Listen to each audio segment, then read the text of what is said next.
If you just lost your job, most people will try to console you and make you feel a little bit better, but I want you to celebrate because this can be one of the biggest blessings in disguise if you know where to look, and I'll show you. Losing a job can be very emotional. You sacrificed hours at this company, you had money coming from this company, it was paying for all of your bills, and now if you lost that job, you can be very emotional and want to run to find another job, but generally, people don't make good decisions when they're emotional. If you just lost your job, there are 3 things that I want you to do. Number 1 is assess. Assess your company, assess your finances, and assess your emotions. Number 2 is secure an income that way you're okay financially. And number 3, explore other opportunities and options because this could be a blessing in disguise if you know where to look. Number 1, you got to assess your company. What caused you to lose a job? Was it because something happened in the company, or was it because something that you were doing? If it's because the company ran itself into the ground, how can you find another company that isn't dealing with the same types of financial issues, the same economic issues, the same other issues that caused you to lose your job in the first place? If it was you, what did you do wrong? Where did you not perform? And how can you find a better match between you and a company? Sometimes you just don't work at a particular company. That's okay. You don't have to be able to fit into every company, but you have to understand what caused you to not fit in there at the first place. Was it your culture? Was it the way that you work? Was it your work ethic?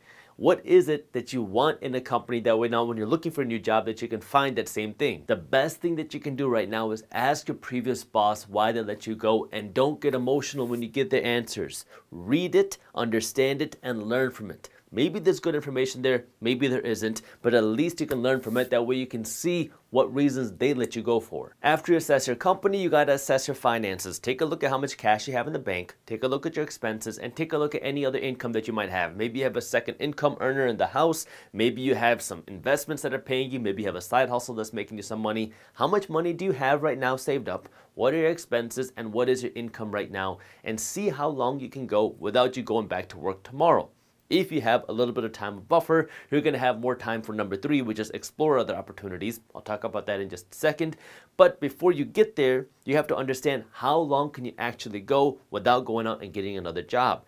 If your income buffer is very small, you don't really have any savings, then you will need to go and get an income sooner rather than later. But you got to take a look at your finances and be honest with you, and then see, is there a way for you to cut your expenses temporarily? Because now as you're trying to find another job, you're not going to have the same income coming in. So are there ways for you to sell things or cut back on some expenses that way you have less money going out? That means cut out the eating at restaurants, cut out the movies, cut out the vacations, cut out the extra expenses for a little while until you can figure out your financial situation. And finally, you got to assess yourself emotionally. Look, it sucks to be let go, but the reality is sometimes this happens. Sometimes you did something wrong, sometimes you didn't. Sometimes it's just not a good match at the company. Sometimes the company screwed up, but understand that this is just a temporary period in your life, and sometimes this can be a blessing in disguise. Don't beat yourself up. These things happen. It's a part of life. Sometimes you win, sometimes you lose, but this is just a losing the battle. You haven't lost the war, and there's still a lot of opportunities ahead,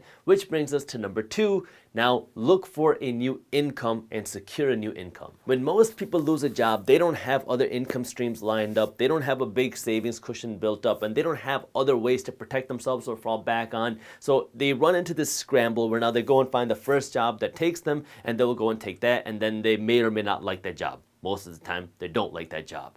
This is where now, if you have a little bit of a financial cushion, you have a little bit of breathing room, and now you could be a little bit more picky with the company that you work for. Most of the time, we think that we have to just go find a company that's going to want to take us. But when you go and interview at a company, you're also interviewing the company because you're going to be spending a lot of your life at the company. So you want to make sure that you're going to be working for a company that you actually enjoy working for, something that you believe in, something that has the same values and mission and culture that you want to be a part of. Yes, there are cool companies out there. There are companies that will allow you to have fun while working. But you have to actually find something that you're interested in. You don't have to find a job that makes you feel miserable every single day. Find a career that you enjoy that will allow you to do something that you love, but it's going to require you to do some more research. And maybe that means you have to go beyond Indeed and Glassdoor. Maybe you have to start looking on LinkedIn. Maybe you start researching different types of companies in your area. Maybe you get a certificate. But again, if you have the ability to do that, that's something you'll do in the exploring option. But if you need money right now, You don't have any other streams of income. You're already about to pile up your credit card debt. You need money. Then you're going to have to go out and find a job quicker rather than later. So that means you got to go out and find a job, something that will pay you. But understand, you might not have to be there permanently, but you need something that will start paying your bills right now, because if you don't have an income right now, your debt's going to pile up.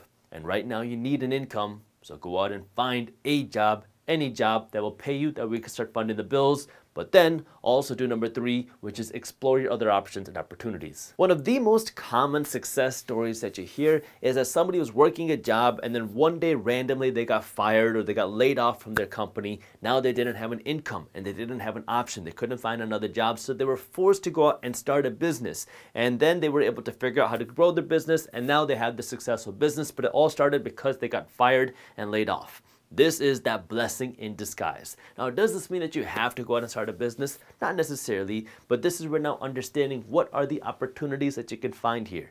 Maybe you go find a better company to work for that might pay you more. Maybe you find a career that makes you feel more fulfilled in life. Maybe this is an opportunity for you to go out and get a certificate to go out and do something that will allow you to earn even more money. Maybe you're going to go back to school, or maybe you go out and you start your own side hustle or your own business. You finally have an opportunity. One of the biggest drugs in our society right now is comfort. We don't want to leave our cushy job because we have the health care, we have the 401k, we have the steady pay. So why would I want to leave this comfortable job where everything is fine? I'm getting by. Yeah, sure, maybe I'm not wealthy, but I'm not broke. I'm getting by. I can pay my bills.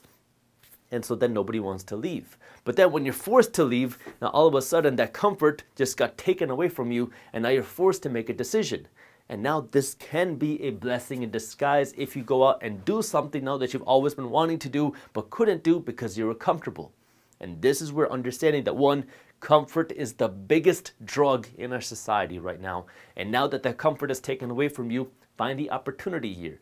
Is there a way that you can go out and start a business and do something that you love? If you already have a business, well, then you want to be staying up to date on the latest business trends and funding trends and innovation trends. That way you can be on the cutting edge of business. My newsletter, Business Briefs, covers what's happening with the latest business trends every single day with a free daily newsletter. So if you want to stay up to date with that, you can join Business Briefs. It's completely free and you can read it in less than 5 minutes every morning. I'll put the link to how you can join Business Briefs down in the description below. But this is where now understanding, okay, this is reality. I lost my job.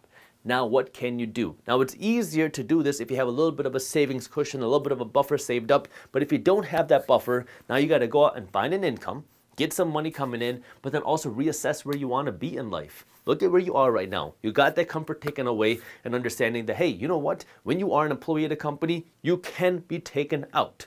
That's the way that the system works. You don't have any sort of job security. You don't even have job security when you start a business, but when you're an employee, you can always be taken out. Maybe you do something wrong and you get fired, or maybe the company does something wrong and they have to lay you off. Now, in any case, understanding that if you want to have real security, you're going to have to create your own security. One might be through starting a business, one might be through investing your money, and third is to invest in your skills. That way you are employable, because if you have good skills that people want, they'll be willing to pay you for those skills because your skills are in demand. If you don't have any skills, what incentive do employers have to hire you and actually keep you? You have to invest in your own skills. That way you have something that people will be willing to pay for. Now, when you have these skills, you can sell it through your own business, or you can sell it through your employment when you go work for somebody else's company. Use this as an opportunity to learn. Don't waste this time. Most of us are never taught how to actually build wealth, so what do? We follow what everybody else does, hoping that it'll make us wealthy.